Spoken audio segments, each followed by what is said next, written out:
చాలామంది నేను రెండే 2 కొలతలు తీసుకొని బ్లౌజ్ కటింగ్ చేస్తా, నేను 3 కొలతలు తీసుకొని బ్లౌజ్ కటింగ్ చేస్తా. నేను కూడా ఈ చెస్ట్ ఒక్కటే తీసుకొని చూడండి, ఈ చెస్ట్ ఒక్కటే తీసుకొని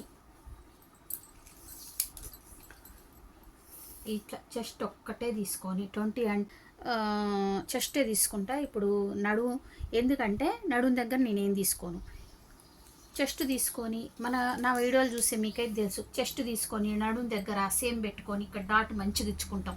ఒకవేళ సైడ్ జాయిన్ చేసేటప్పుడు ఇక్కడ కొంచెం క్లాత్ ఉన్నా వదిలేస్తాం నడుము చూసుకొని, ఏం తేడా రాదు. ఎందుకు చెప్తుండంటే, ఇప్పుడు నడుము కొలత చూసుకొని చూడండి, నడుము కొలత చూసుకొని సేమ్ నడుము ఎంత ఉందో చెస్ట్ అంత పెట్టే వాళ్ళకి, నడుము ఎంత ఉందో చెస్ట్ అంతే పెట్టే వాళ్ళకి ప్రాబ్లం. కానీ చెస్ట్ మంచి కొలుచుకొని చెస్ట్ ఎంత ఉందో నడుము అంతే పెట్టే వాళ్ళకి ఏ ప్రాబ్లం లేదు, వాళ్ళే భయపడట్లేదు.